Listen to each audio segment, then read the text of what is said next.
essay, which turned his winding road to higher education into a parable for his ambition to build companies, was written with help from ChatGPT. When he started at Columbia as a sophomore this past September, he didn't worry much about academics or his GPA. Most assignments in college are not relevant, he told me. They're hackable by AI, and I just had no interest in doing them. Hackable. I know what billionaire this guy's a fan of. While other students fretted over the university's rigorous core curriculum, described by the school as intellectually expansive and personally transformative, Lee used AI to breeze through with minimal effort. When I asked him why he'd gone through so much trouble to get an Ivy League education only to offload all of the learning to a robot, he said, quote, "It's the best place to meet your co-founder and your wife." Yeah, that sounds about right. This is kind of the mental model I have, I guess, for the kids these days. I have teacher friends who talk about shit where on pen and paper tests, students fill in answers with an AI prompt instead of the answer to the question. I don't understand what you mean. You mean it's a pen and paper test, and the question in the test is write out in your words what it meant when the author said the curtains were blue. And then they write, ChatGPT, explain what the author meant when he said the curtains are blue. Yes, that is what you mean. That is what you're saying happens in real life. Yes.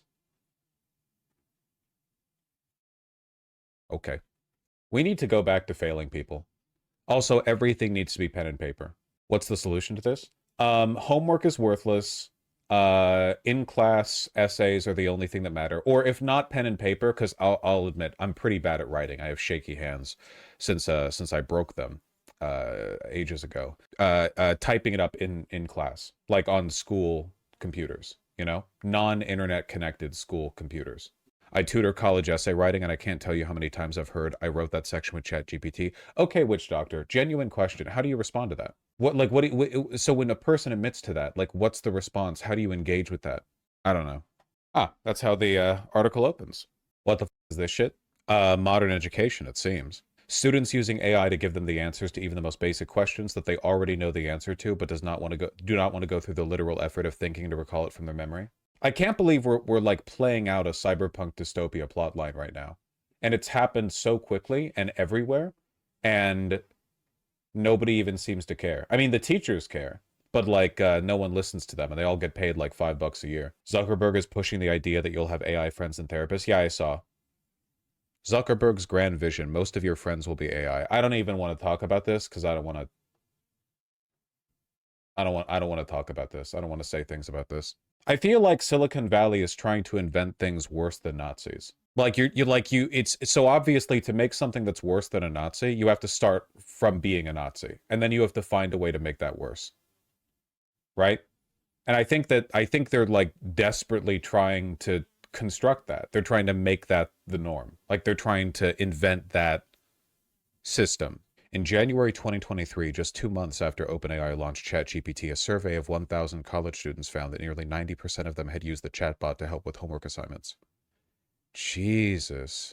And that was right after it launched, too. I'm so close to going into the woods and never coming out again. It really does make it, like, feel like a waste of time to talk to people. Like, my job is literally talking to people, and you guys are all right, I assume. You're probably a little annoying in person, but whatever.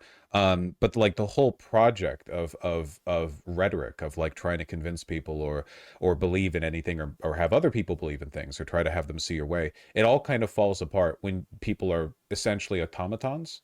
I don't know. Sarah, a freshman at Wilfrid Laurier University in Ontario, said she first used ChatGPT to cheat during the spring semester of her final year of high school. Sarah's name, like the other students, have been anonymized, right? After getting acquainted with the chatbot, Sarah used it for all her classes: Indigenous Studies, Law, English, and a hippie farming class called Green Industries. My grades were amazing, she said. It changed my life. Sarah continued to use AI when she started college this past fall. Why wouldn't she?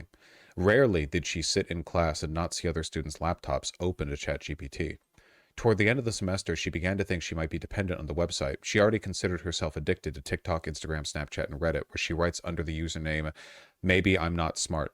Is that anonymized?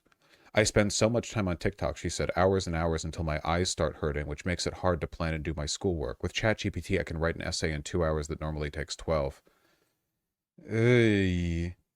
Remember when I said that things like ADHD can be like environmentally influenced, like they can be kind of created because your brain is a machine that creates patterns in itself?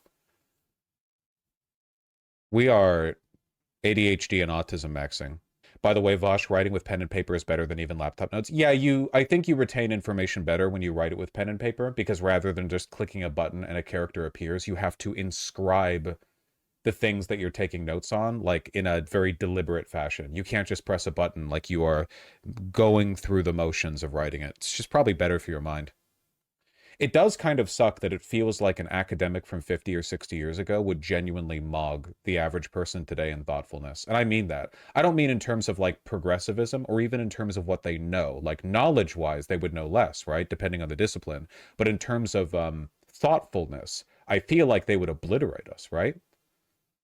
Because the average person, I mean, the average like 20, 30, whatever something today. I mean, can you imagine being a teacher from the 1950s and coming forward in time and teaching a class full of students today? Even the highest student, like the most top of the line students, like, I don't know, Yale or whatever, MIT, we'd be getting mogged. That teacher would beat half the class to death. That is true.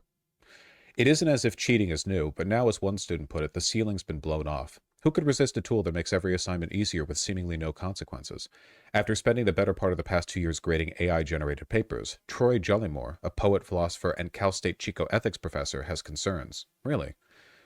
Massive numbers of students are going to emerge from universities with degrees and into the workforce who are essentially illiterate, he said, both in the literal sense and in the sense of being historically illiterate and having no knowledge of their own culture, much less anyone else's. That future may arrive sooner than expected when you consider what a short window college really is. It's kind of crazy how, like, the death of Western culture, the thing that Nazis were worried about happening because, like, black people are making music or something, which has only really sort of, like, emboldened, strengthened, and reiterated on Western culture, is being destroyed by AI, a thing Nazis love. Isn't that interesting? Already, roughly half of undergrads have never experienced college without easy access to generative AI. We're talking about an entire generation of learning perhaps significantly undermined here, said Green. It fucks me up that when I'm like old, and I'm talking to younger people and I'm like, yeah, we didn't have Chat GPT or whatever when I was in school. I just had to like do the essays. And then they say, oh my God, that must have sucked for you. And then I say, well, it made you a fucking retard. Like you're worse than me because you literally like didn't learn anything. They're going to treat me the same way that boomers that I treated boomers when boomers were like, yeah, I didn't have the internet.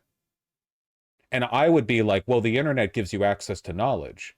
So it like the internet improves your understanding of the issues if you use it properly. It's a tool. But that's not true anymore. Now the internet just makes you a retard. So the younger people, the people in the next generation are going to be like, oh yeah, he just Gramps Vosh just doesn't get it, man. This is just how it is. You know? It's just going to be treated like another like banal, morally neutral technological improvement, except they'll be functionally less capable. Yeah, but that's already happening. It like if you take on average, and I'm like a late millennial, my generation and I are smarter and more knowledgeable than the generations that came before. On average, we know more. And for the most part, throughout history, at least in modern history since the Industrial Revolution, that's been the trend. Younger people end up knowing more than older people because we benefit from advancements in the way we learn about things. And that's done. Like this is the first time it's ended now. Gen Z is going to be significantly stupid, is already to a large extent significantly stupider than millennials and Gen Alpha and so on and so forth. I mean, even more so, right? Unless something changes, but like, quote, stupider. Yeah, motherfucker. You like that? You like that? Chat GPT wouldn't give you that, would they? You fucking linguistic prescriptivist, you fascist. Hey, listen, Chat GPT can help you say more stupid or less intelligent, all right? But Chat GPT can't tell you that linguistic prescriptivism is fascist. You French. You frog. Me may not know be smart, but me have heart. We. Jollymore, HRT. Who has been teaching writing for more than 2 decades, is now convinced that the humanities, and writing in particular, are quickly becoming an anachronistic art elective like basket weaving. Every time I talk to a colleague about this, the same thing comes up. Retirement. When can I retire? When can I get out of this? That's what we're